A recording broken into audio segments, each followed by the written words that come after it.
tonight. We are thinking about recording today's session just in case if folks want to watch it back or if they couldn't make it. But I know previously we didn't advertise that, so I just wanted to kind of see where everyone was at. If anyone is not okay with us recording, just let us know. You can message me directly, but I'll just give it a minute or two and then we'll start the recording. So I'm Ray Trigg. I use he, they pronouns. I am the owner of RT Accounting Services. I'm based in New Jersey, but we work with folks from all over virtually. At RT Accounting, we provide services like tax preparation, tax resolution, bookkeeping, and one-on-one services. If you're interested with working with us or have any questions, I'll drop our email in the chat. But we wanted to host these free webinars to go over some of the most popular questions and topics that we got during the previous year. One of them being financial planning, which is the topic today with Melissa. And then we also have Andrew speaking next week on bookkeeping. We have SC speaking the following week on the 21st about how to have conversations in relationships around money.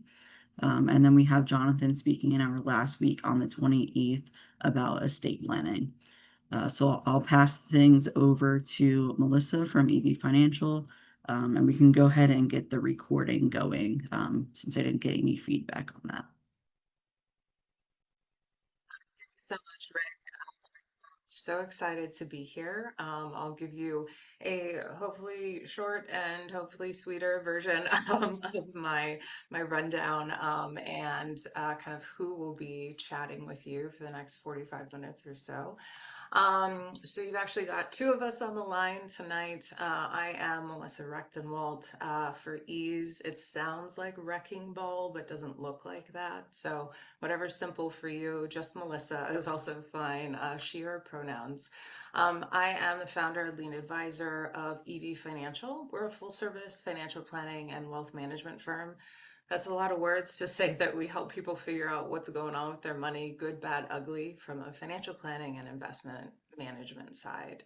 So we work with lots of different folks and lots of different facets and lots of different avenues and points in their life, which we're going to talk through a little bit today.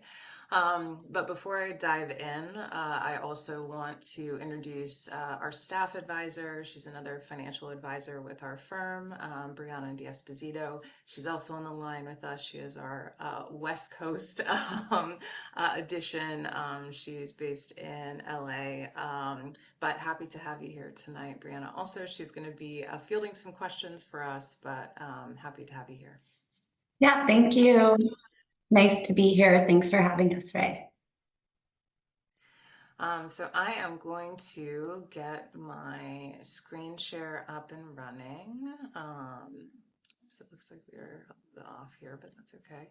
And before we get started, Brianna, I just wanted to check, were we able to stop the note taker piece and then do the recording piece or no? No, I wasn't able to remove it. I think it can only be done from the host side. Okay, totally fine.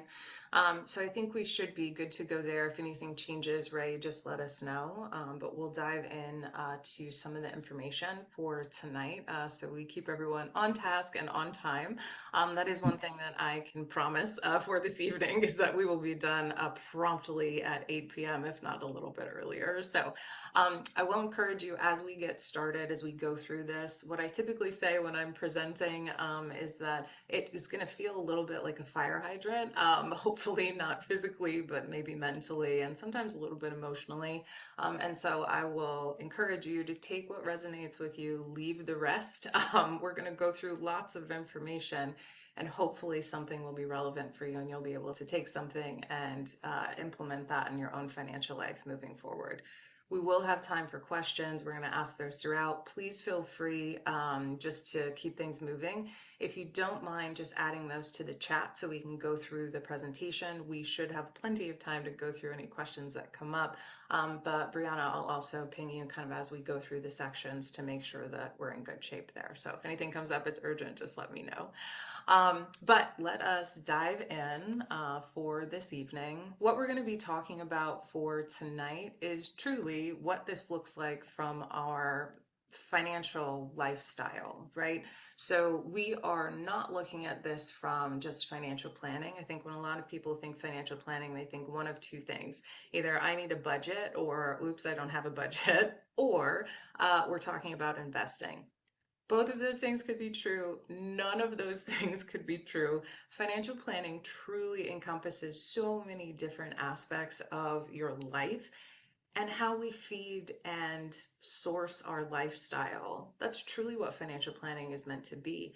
How does the money that's coming in and the money that's going out really allow us to do this work and to move forward in our financial life and achieve the things we want to achieve? That's what we're going to spend time talking about today. We are going to talk about some of those basics and some of the things that we sometimes begrudgingly need to do, like a budget. We will talk about that a little bit tonight. But it's something that, okay, we've got some of these basic foundational pieces. How do we use those to actually move forward again in our overall financial life? That's what we're going to be focused on today. A lot of the work that I've done with clients individually, as families, as business owners, over the course of my, actually now in this great year of 2026, this marks 20 years in the financial services industry, which presently, right in this moment, the first week of January makes me feel very, very tired and very, very old, but that's okay. But it means that I've had lots and lots and lots of opportunities to talk to lots and lots and lots of different people about what their financial life looks like. The thing that I want you to keep in mind as we go through some of this information for today is that no matter what we're talking about in terms of where our money is coming from, what our bank account looks like, what our savings account or maybe our credit card balance looks like, this is all just data, right? This is all just feedback. We want to take this with a grain of salt and say, okay, regardless of where I'm at least here and I'm taking a step forward to improve my financial life, to understand my financial life, to do something that is going to be some sort of momentum for my financial life.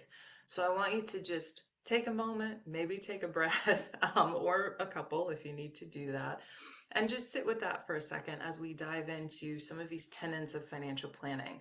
Really know that there is no judgment that's involved with money. We add a bunch of crap to what our financial lives look like, how we are attached to money, how we're attached to how we earn money, how we spend it, what we do and don't spend it on. Goodness gracious, there's so much that we will add to that for our financial lives. That can be helpful, and it can also be a significant detriment to us actually moving forward in some of those things. A big part of that is, again, kind of separating out the fact that we don't have to add that judgment to our money, to our bank account, to any of that. Any of the stuff that we're going to talk about today, just let it be information. Let it be that education that's helpful. And again, taking some steps to actually move some things forward and implement some hopefully healthy habits that we'll at least talk through by the end of today. So keep these things in mind as we kind of move through this. As I am talking to clients about their financial life, there is a whole lot that can come up with that. And there are lots of different avenues that financial planning can take. My financial plan looks different than what Brianna's financial plan looks like, is different than what Ray's financial plan looks like. It's just going to be different because, surprise, we're all humans. There are no aliens here, maybe a couple, but we don't know that, and it's not me, so that's great. But without any aliens here, we're all humans, and we all have something a little bit either weird or unique, however you want to look at it, about us. That is the thing that feeds what our financial plan needs to look like, right?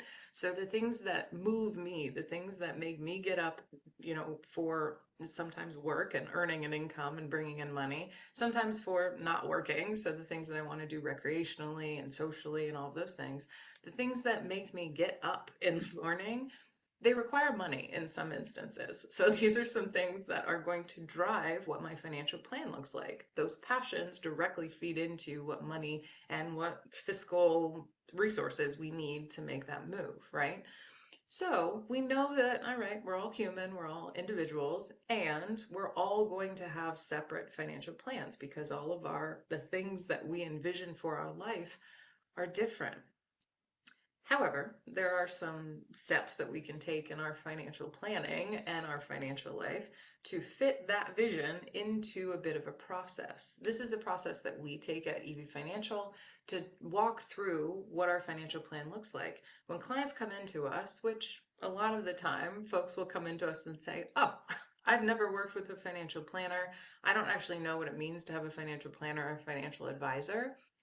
And I am feeling vulnerable, scared, embarrassed, sad, mad, a whole bunch of different things about what my money actually looks like. And all that stuff comes within, I think, the first probably 47 seconds of speaking to a client as they show up on the Zoom or come into our office. And so all of that feeds into what we're actually doing with our financial planning and kind of how we navigate all of that. There are some steps that we can take, though, even with all of that, what we'll call light baggage, with all of those things, we can still take some very distinct steps to ensure that we have a plan in place, that we can identify what it is that we should be doing, even if we're not always doing those things with our financial life. And then how that feeds us and serves us both in our life and our lifestyle needs right now, and also into the future. I have found that with an actual plan and looking at some strategy and spending some time getting to know what it looks like with our financial life, from that vision and what that looks like all the way down to what are the actual dollars and cents feeding this lifestyle, that whole process. And looking at all of that, if we've got a plan and we have something that we can continually come back to, not that's stagnant and that doesn't move, but that is there as an anchor to say, oh, okay, well, this is the framework that we are looking at. When folks have that to look back to and say, okay, well, this is what it's supposed to be. Even if we deviate, we know that we can get back on track and get back towards achieving the goals that we want to achieve or having the feelings that we want to have with our financial life. Those things are possible when we've got that plan.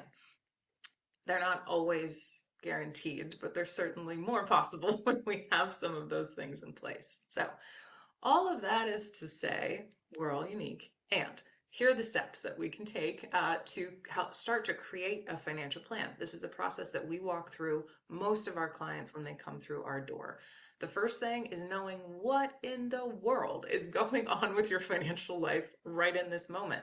That's the most terrifying point. We're going to rip the Band-Aid off here in 2 seconds and talk through what this looks like so that we can move on to the good stuff, which is covering some of the basics and sort of steadying our financial ship. So, like, what exactly are we doing? What are we trying to accomplish with our financial life?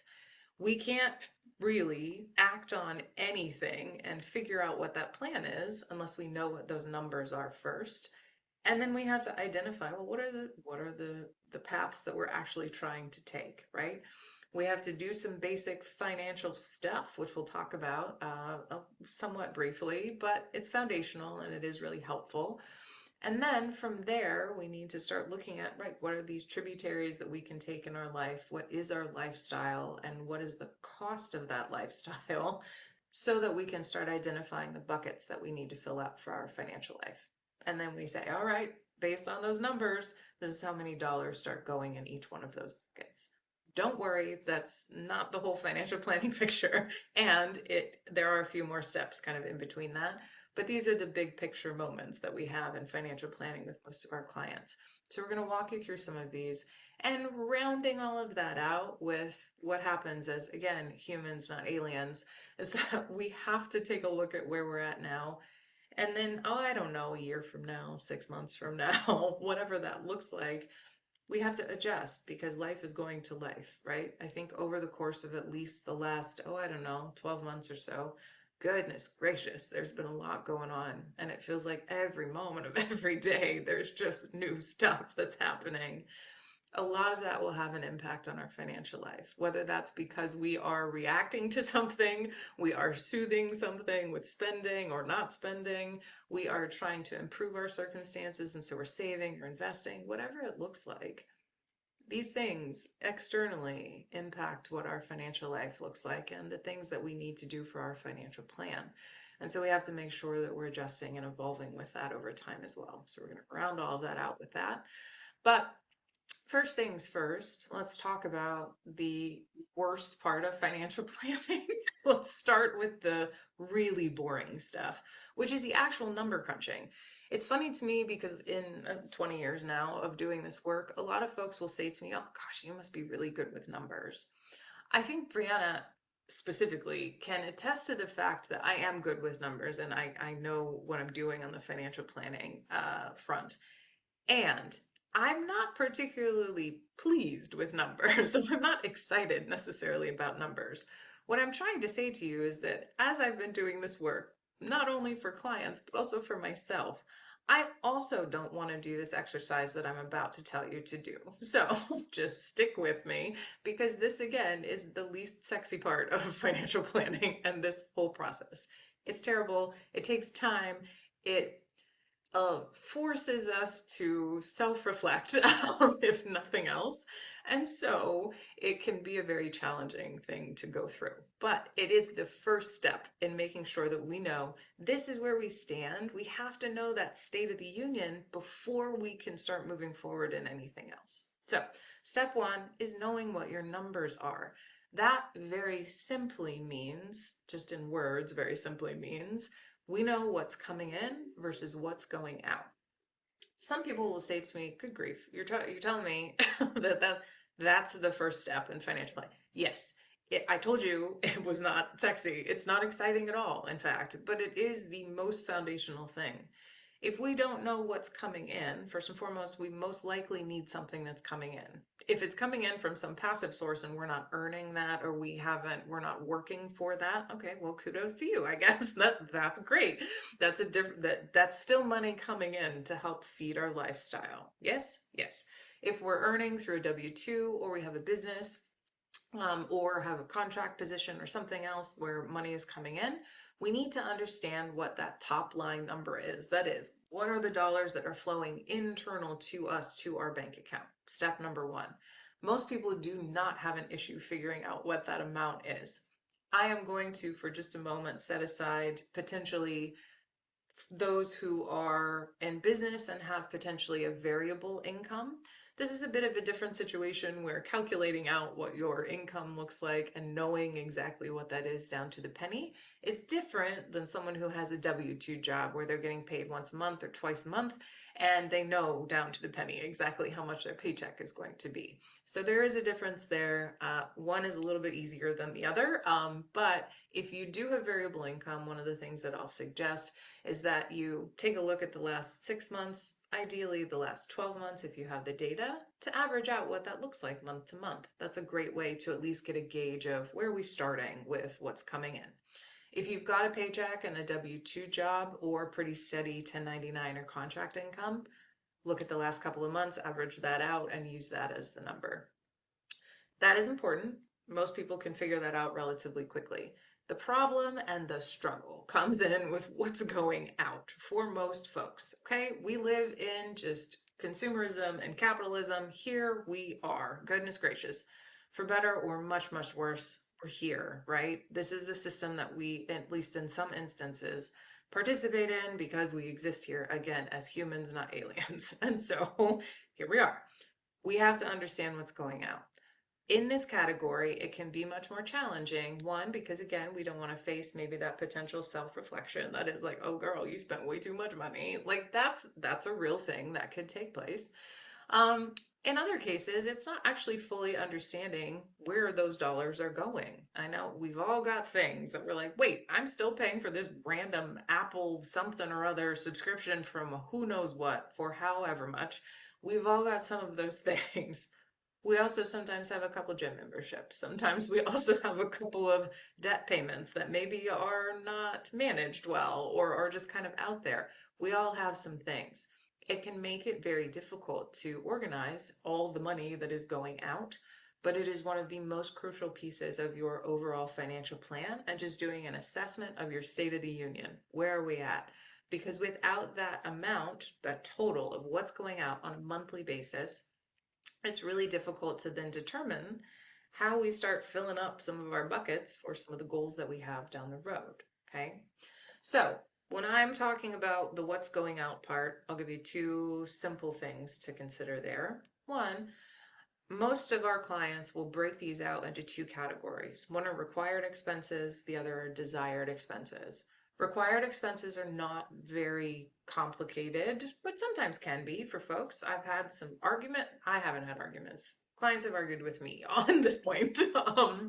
Whatever you say, we'll talk about it. But clients have come to me to say, no, this is a required expense. I'll share what that was in just a second. But most required expenses that we're talking about are things like housing, maybe a grocery bill, and I'm maybe not talking about the Uber Eats or DoorDash bill. However, if that's your jam and that's how we're getting sustenance, all right, add it into the required list. That's fine. But goodness gracious, these things that we know we're spending on, we have to sustain life. Those are the required expenses. Those are also pretty typically easy for most folks. Like, okay, we know what the Pepco bill or we know what these bills are going to be. We know what rent or mortgage is going to be. We know what our debt payments are going to be. We know what these required pieces are.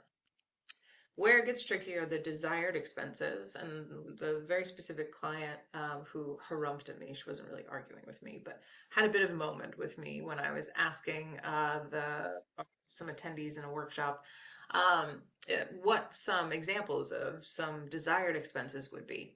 And she, throughout there, she said, oh, travel is a required expense for me. And I said, oh, well, that absolutely understand that that may be the perception, but travel absolutely goes in the desired category. No, it did not. It did not go there. And she was very happy to tell me why, and that it did truly sustain her life. And that's fine. Again, and from that moment, that was about 12 years ago. From that moment, I learned that we don't argue with clients. Just you tell me and we'll figure it out. So we built in travel into her financial plan as a required expense, right? But these are the things that we break out because the things that are on the desired list, those are the first things to go. If we then do the most important calculation, which is the money coming in, add up the money going out, and then subtract one from the other. And I mean, take the money going out from the money that's come in. If that amount is positive, kudos, something's going right. I don't know what that is, and that could be misleading, but something is going correct because that means you are not out spending what you're earning. That's great. Beautiful. That's a great place to start because we can then move on to step number 2, which I'll talk about in about 45 seconds. That's great. However, if we've got a deficit, so if you're like, well, what I'm bringing in is not covering what is going out, which by the way is common. A lot of folks that come to us initially come to us with this issue, either knowingly or unknowingly. I think sometimes deep down it's knowingly. I think we know when we have not a spending issue, but just a cash flow issue. It's not, again, when I said this is all just data, this is all just feedback, it's not a judgment. It doesn't mean that, oh, well, we don't know how to manage our money because we have a deficit. No, it means that the money coming in is not covering the money that's going out. From that point, we need to do some work. What is that work? Well, the easiest work, unless we're talking about this one specific client that I mentioned, the easy work is to line item out the things that are in that desired category. That's why we organize the things the way we do. If that's the thing and we've got some things in that desired category, okay, maybe we say, all right, do I need my nails done twice a month? Maybe I can bring that down to once. Maybe we can't. Whatever. Again, not going to argue. Whatever that is, let's start looking at some of those expenses. We can't even take that step unless we do this first exercise, which is to look at the data, okay? So it is that important. We cannot move forward unless we start looking at some of this stuff. If we've got a surplus, great. That doesn't mean that we don't still need to do some work. I still suggest that we review the money that's coming in versus the money that's going out, because that surplus is meant to then feed some of the extra stuff in your life. This is all kind of right now money, meaning what's it covering month to month? We also want to take a look at some things for down the road. Am I feeding future me? Am I feeding midterm me? Like, we're going to talk about that in just a sec. So, and then again, over time, we want to make sure that we're making adjustments. This is something that I suggest clients do every 6 months or so. We spend lots and lots and lots of time with clients on budgeting and cash flow and reviewing that. And things change pretty rapidly, particularly in this day and age. So it's important to review that. If you haven't done it in the last 6 months, I would take the time to do that. And now's a great time because beginning of the year, although it's an arbitrary thing, it is a nice kind of level set for a fresh start. So good there. Let me stop for just a second. Brianna, any questions that have come up before I move on to step 2? Nope, nothing so far. Chat's going good. Yeah. Perfect. All right, Mm. rocking and rolling then. So after we've done this cash flow exercise, which again is annoying, no one really wants to do that, but do it, please. And once you've done that, and we've either got our deficit and are working on reducing down our expenses so that we've got some more of a surplus, or we've got our surplus already, we then need to start thinking about what are the next steps for building out our financial plan. Okay, so we're just taking step by step by step. The next step for this is looking at, all right, what are the things that we can put on autopilot? And I don't necessarily just yet, I don't mean starting to pump a bunch of money into an investment account or starting a Roth IRA and maxing that out for the year. If you happen to grab a random TikTok video or Instagram something and you latch on to some sort of financial person that's out there, this is one of the random things that will come up on a 30-second video. Like, okay, well, if you've got $50 on a month to put somewhere, this is where you need to do it. That's not necessarily untrue, but before you do that, we need to understand what it is that we're actually trying to accomplish. Part of that first is let's automate the things that are, again, required. If we can automate our bills, if we can automate all of those things that are necessary on a monthly basis, so we have a clearer and more organized picture of our finances, beautiful, do that. Autopilot is your friend. You can trust, because you did that first exercise, that you have the dollars to cover the things that you need to cover, okay? The next thing that we want to do is set a bit of a budget or have a bit of a tracking system. Sometimes that's an app. Actually, for most people, that's an app now. I am, again, I've been doing this for 20 years now. And so, again, feel very old. I have a spreadsheet and an app. I lean on the spreadsheet more than I normally do or normally have in the last couple of years, but whatever suits you, use that to track and monitor that over time. It's really helpful. If you need a resource for that, we have a couple of kind of budget templates that we can provide after the fact. Happy to do that.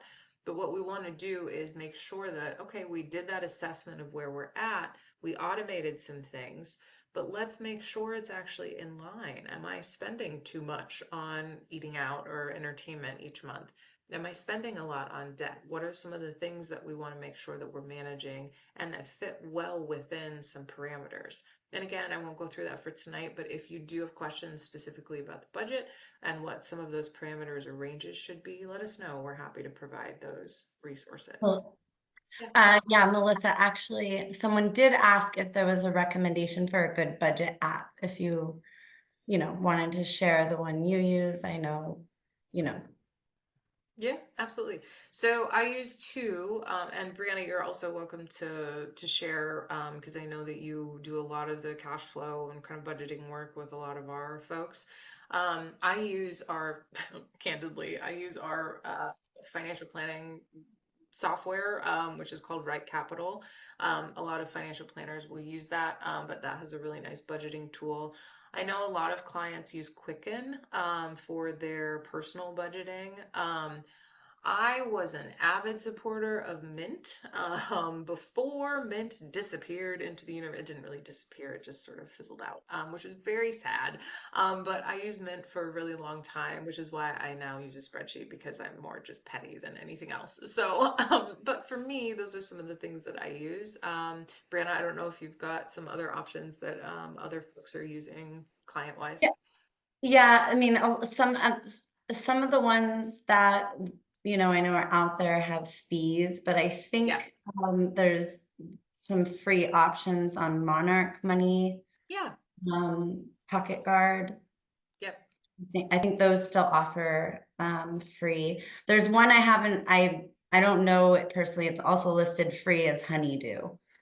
Okay. So I think those are good, starters to Yep. get started instead of, okay, yeah, someone said they use Monarch and they really like it, which I've also Oh, great. heard that. But I was also a Mint user, so, and I'm just like you, I'm also on our planning platform. So That's okay. it does sound like a lot of clients, and Amy DePoy also said Monarch. So yeah. Awesome. Yeah. Monarch is, and it's interesting in this, I won't go into a whole diatribe about this, but in our current environment of all things AI and internet and just everything in the universe and robots, um, there's a lot out there. There's a lot out there. I will say that as someone who sees a lot of data and a lot of financial data, seeing the inputs from Monarch, they're very organized. This is one of the things that I think is really helpful.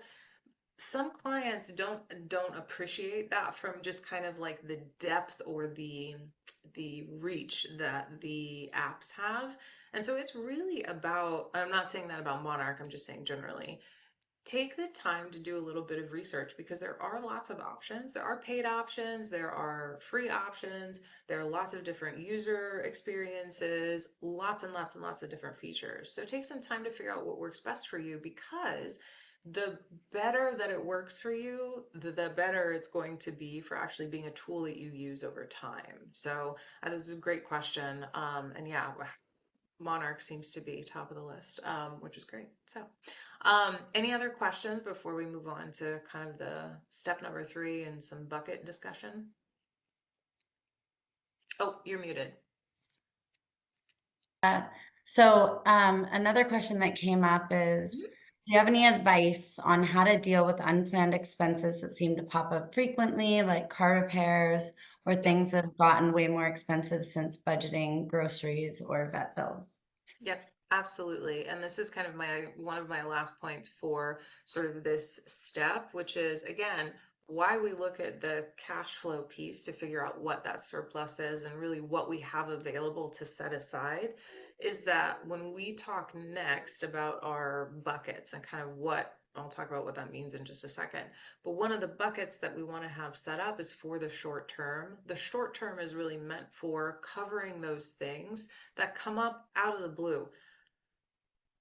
I have had lots and lots and lots and lots and lots of experiences personally, just as my own self, with expenses out of the blue, both on the business side and again, individually, personally. I've also been through that with lots and lots and lots of different clients.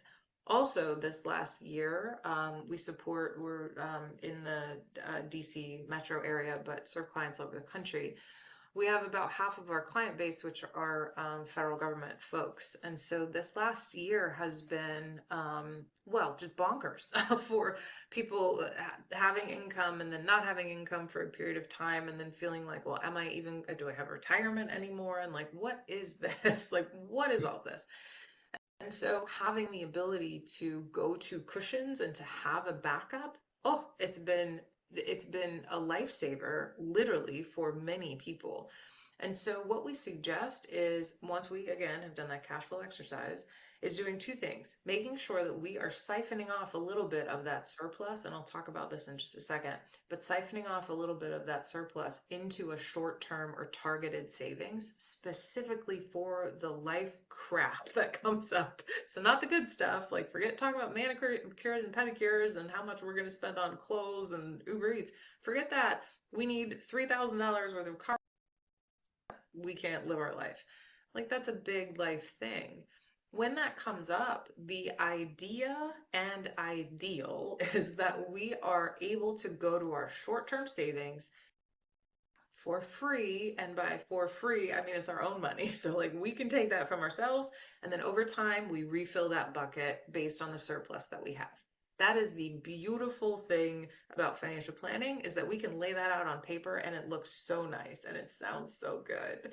And then life does not happen at all like that. It's like not at all. That $3,000 bill is going to come 2 days before Christmas and your water heater is going to explode right before your entire family is supposed to be there before your wedding. That literally was my life like 6 years ago. So like I understand. I understand the things. If we don't have that savings there, if we haven't built up our 3 months to 6 months of emergency or buffer savings, which is what I suggest, 3 months of expenses we want to have set aside as that buffer. If we don't have that set up yet, or it's taking us some time to do that, we want to know what our available options are. Sometimes that is a tool like an Afterpay, or I'm not sure, there's a whole bunch of different versions of that, but payment plans that are available. These are not our go-to, like, let's just do that. That's not at all what I'm saying. But what I am saying is, let's identify those. Our first option should be the Bank of Us. So go to your savings first. Second option is there a low interest or no interest option for a payment plan? So can I break up this payment over the course of the next 4 weeks or 4 months or 4 years, and this is going to be affordable for me? Okay, that's an option. Next option is we're going up the cost of that. So if we have a credit card, all right, do we put it on the credit card, have a higher interest, which is usually double digits? Do we have a higher interest and then try and pay that off over time? Sometimes we don't have a choice. We literally do not have any other choice. And that's okay. But that's the order that we want to go in. Bank of ourselves first, lowest to no interest next, and then go up the ladder in terms of how much that cost is. Other questions there, Brianna? No new questions on that. Just thanks. Okay, cool. Absolutely. All right, so for the sake of time, let's scoot on to the next step, number 3. So this is the next thing. So as a refresher, not that we need this, I'm beating this to death a little bit, but after we've done this cash flow exercise that is so important for your financial life, and we understand money coming in versus money going out, and what that surplus, we need a little bit of a surplus, what that surplus is. The next thing that we talk to clients about, which most clients at some point that talk to me or work with me will roll their eyes a little bit because I talk a lot about this, buckets are jam. These are pots on this PowerPoint slide, which actually drives me insane, but it doesn't matter. I just want to point that out because I saw that earlier today, and I've literally had this presentation for some time and never realized that they weren't actually buckets, they're pots. So anyway, we're not going to change it though. Still buckets. All I talk about are buckets. So when we've got that surplus, what we want to do is identify the buckets that we need to have to feed our financial life, and then how many dollars need to be going into each one of those buckets. That doesn't sound like a big task, but it can be, depending on 1, how complex your life is and how unique your life is, and 2, how much we need to stretch that surplus, right? So there are lots of factors that are going to play into what your bucket strategy looks like.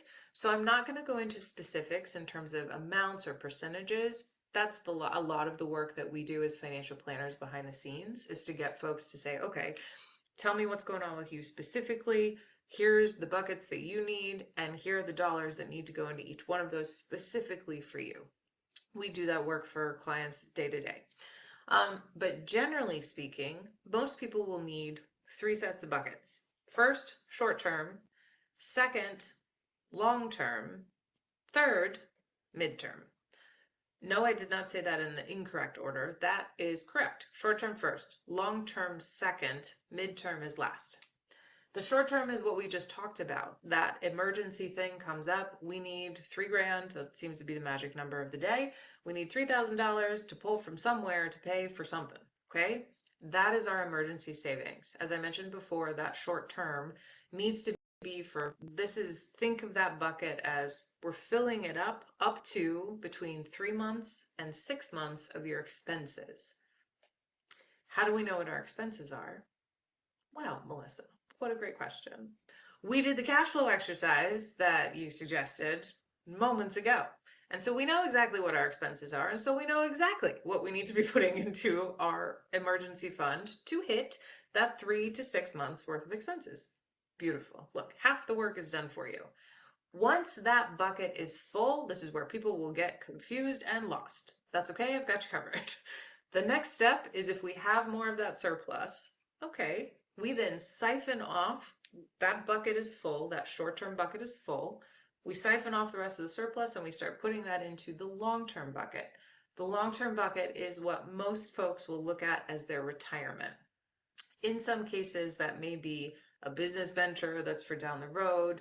In other cases, it may be a more traditional retirement, which is at some point we will stop working and we will need to live off of our own bank of ourselves into perpetuity. That retirement is in most cases the biggest goal that people will plan for in their lifetime. So it's very important that we're putting money there. However, we do not want to set aside money into retirement to the detriment of living our life right now. There is a balance that we need to find in putting aside to the short term and also putting aside to the long term. This is something that we go more in depth on kind of one-on-one with clients because it is specific to what you're trying to accomplish, how long you have until retirement, how much you've got saved up for retirement already, what your strategies are, all of that. But the amount that you're setting aside, we need to make sure that we've included that in our overall bucket strategy. That is the long-term bucket. I will say there are some interesting things that are happening in the last couple of years in financial planning. And again, these all seem to be, it's synchronicity for sure. But as I see things in my own life, I also start to see that in the lives of clients and others out there. But one of the other long-term goals that I am seeing a lot of as we're adding into that retirement picture is management and care financially, not necessarily medically, but financially for parents. This is something that I've taken on for my parents, at least to a certain extent, and have lots of clients who are starting to go down that road as well. Maybe it's not a whole, oh, I'm going to feed their whole retirement. Let's not be ridiculous. But if we have the ability to do that or make an impact there, then okay, if that's something that is on your priority list, maybe we look at that being a long-term bucket as well. But it is something that short-term first, we need to be stable financially and be able to cover some of those expenses and some of those emergencies that come up before we start thinking about how we're going to manage mom and dad's maybe long-term care in 20 years from now, right? So we've got to prioritize some of those things. So that's the short term and then the long term. Then we've got the midterm. The midterm is this bucket that so many people will overlook or don't even think through or add into their financial plan. The midterm is meant to be, or it's what I call kind of your lifestyle bucket or your life bucket. It's meant to be that gap filler between the short term, which is again, these emergency things, or targeted savings like, well, we know we're going to take a big trip for our anniversary next year, so we need to save $10,000 for that vacation. That's also a short-term bucket that we want to make sure is filled up.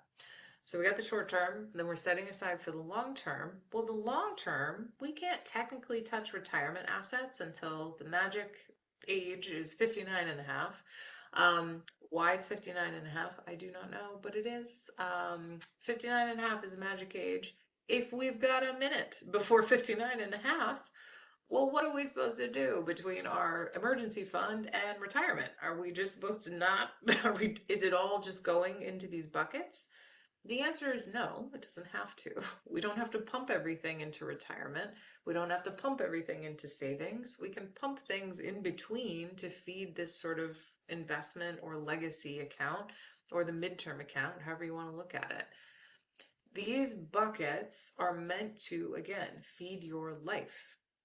The short term is for right now and down the road, but very short term. That midterm is for whatever is in between that short term and the retirement. And then we've got retirement down the line. The dollars that we put into that are specific to what each vision of those buckets is. What is your short-term vision? Well, that short-term vision is going to start with the cash flow and what your expenses are. Again, mine's different than yours, and it's different from Brianna's, is different from Ray's. All different. My retirement vision is going to look different. I got parents to take care of, as I've just divulged. I've got parents to take care of, so my retirement picture looks a little bit different than other folks. Okay, but that means I got to put a specific number of dollars, and it's a couple of dollars into that long-term bucket. I got to do that because that's the duty that I'm taking on. And so, okay, that's fine. Understanding though what those buckets are and identifying those up front is really helpful. And then saying, all right, well, I've got this surplus because I did that cash flow exercise. And now I can start letting those dollars flow into each of these buckets so that it can feed me now, down the road, and way down the road. Okay. Any questions on that before we talk through kind of last step? I know we're getting close to time, but any new questions that have come in, Brianna? No? Okay. Nothing new. Okay, perfect. So last stage of this, and again, you'll remember at the very beginning, I did mention that there are lots of steps in between all of this. So like all the buckets that I just talked about, there are different mechanisms, there are different investment vehicles, there are different flavors to all of those, short term, midterm, and long term. If you have questions on those specific things, those specific vehicles or mechanisms, please let us know. We're happy to answer those for you.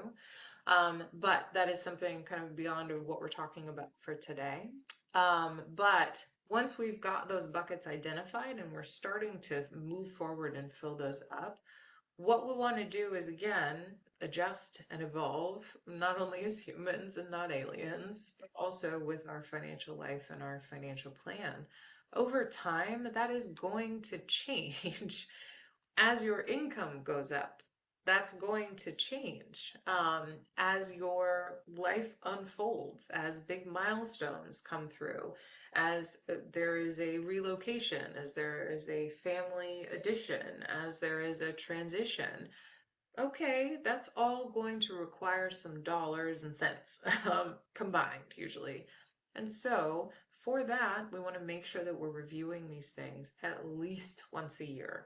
It does not have to be in January or at the end of the year. It does not matter when that happens, but set a date for yourself with yourself to review where we're at. Where did we start at the beginning of the year? What was our State of the Union? What are we aiming for? What are the things that we want to accomplish? And did we hit those targets? It's really important that we hold our own selves accountable if we can. And if we can't, get some help when that help is necessary. If just talking about money and just looking at the plan and saying, okay, I need short-term, midterm, and long-term buckets. I need to do my cash flow. I need to understand what it means to have a Roth IRA. I need to understand what it means to contribute to my business account. If all of that sounds like gibberish and is very overwhelming, know that you're not by yourself. Like we do this every day, every single day. And so it's complicated stuff. But when we break it down and boil it down to the simplest part of all of this, we just want to go step by step. Look at where we're at with the current State of the Union, income versus expenses, your very basic. What does it look like? And then move on to identifying those different buckets. What do we need for the short term?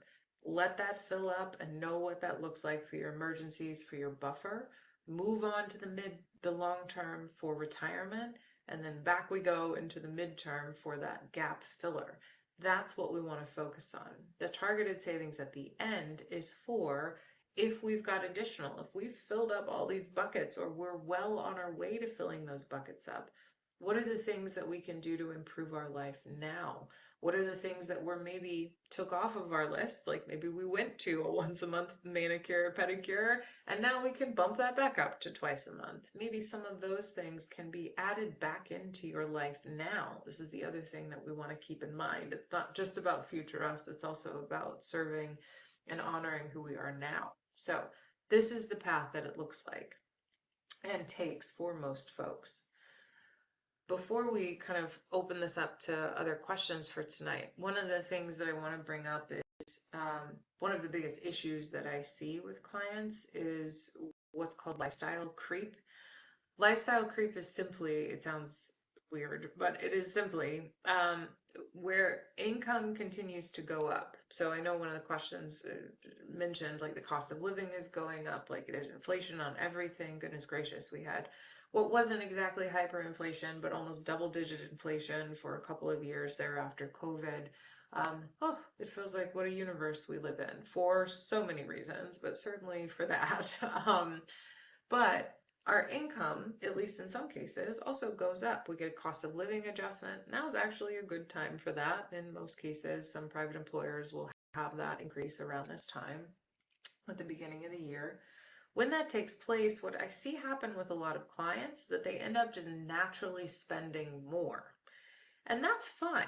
I think we as humans also will naturally spend to what we're earning because we know what that top line number is. We get into some trouble when we're not tracking what's going out. It just ends up being this very big, very expensive exercise. That lifestyle creep means that we're spending more without also assessing how our new income or adjustments in income or expenses impact our overall cash flow. We have to make sure that we're doing that assessment on a regular basis so that we're not getting caught up in just the status quo of things. Like we're just like, oh, it's fine, it's fine, it's fine. Well, let's make sure it's fine. A couple of the other things that I'll say here is, again, I've harped on this a little bit already, but my strong suggestion is to be so realistic about about the cash flow and your current state of the union. If you feel like I have a positive cash flow and meaning I have this surplus and I feel like I could be doing more with it and I'm just not doing that, okay, take a minute and let's figure out why we're not doing that. Let's determine if we actually have that surplus, but then let's dig a little bit deeper to figure out, is this something that I just don't know where it needs to go? I don't know how to implement this, or is it something that I've got another block that I maybe need to talk through? Not sure, but it's worth considering. These are the things that we don't want to stop ourselves when things get difficult or when there's this block of just like, well, I don't know. So I don't know. Or I've seen it with, actually, Brianna and I just had this discussion earlier this week, just generally about the other side of the line being in a position where we need to earn more, or there is no reduction of expenses. There is, however, an ability to generate more income. That's the other side of the line too. Sometimes we look at the expenses and just being in deprivation as the easy work. It's not. Sometimes it's doing some work to generate some more. Sometimes that can be it too. I'm not saying either is easy or is easier than the other, but it is worth bringing that up, and that there's a lot to focus on there for your overall financial life. So let me stop there. I know we're just about at time for tonight. Ray, any questions that we've got? Anything that we want to cover for this evening, or other questions that have come up, Brianna, that I haven't seen? No new questions. So Perfect. it's Okay. aspirations to get to stage 3 and, Yes. you know, feeling like a bad case of lifestyle creep. Yeah, understood. Understood. I feel like it's always after the holidays too. Ray, I do appreciate that this is done kind of early in the year, because I do feel like we get a couple of kind of SOS like, oh wow, my credit card bill is a lot more than I thought it was going to be after the holidays, whether it's travel, gifting, whatever. Well, it can be an eye opener, but now's the time, right? Like self-reflection, it is that season. So I think that it's worth doing that. But on that note, there's a couple of exercises that if you're feeling like you want to get in that spirit and take some action on some of this, here are a couple of things that we would suggest. One, do the math. So I will not say it again, except for this one time. Do the cash flow exercise, see what the numbers look like, and start to identify your buckets. If you need help with that, we're also here for that. I'll talk about that in just a second. Also, you might want to think through what some of your dream buckets are. It doesn't have to be just that cut and dried where it's just, oh, this is short term for emergency savings, this is long term for retirement, and this is just whatever's in the middle. Think about what that whatever in the middle is. Is it paying for education for kids? Is it relocating? Is it buying a property? Is it getting a dog? What is that thing for you? think about what that is and start to visualize what that cost might be also, because that's the important piece as well. And then you might want to think about one thing that you can improve through this month. I'm not a huge resolutions person. I'm big on what is the intention behind and then action towards something. But the beginning of the year is a really good time for just, you know what, I think I'm just going to tweak this and it's going to be better by the end of this year. That's okay. From a financial standpoint, you can pick any of these things and any of these habits or any of these tools to just look into. Maybe it's looking at Monarch to see if that's the budgeting app that makes sense for you. Maybe it's reaching out to us. We do offer a one-on-one session, which goes through kind of where you're unique, where you're at with your financial life and what your vision looks like. We do that at no cost.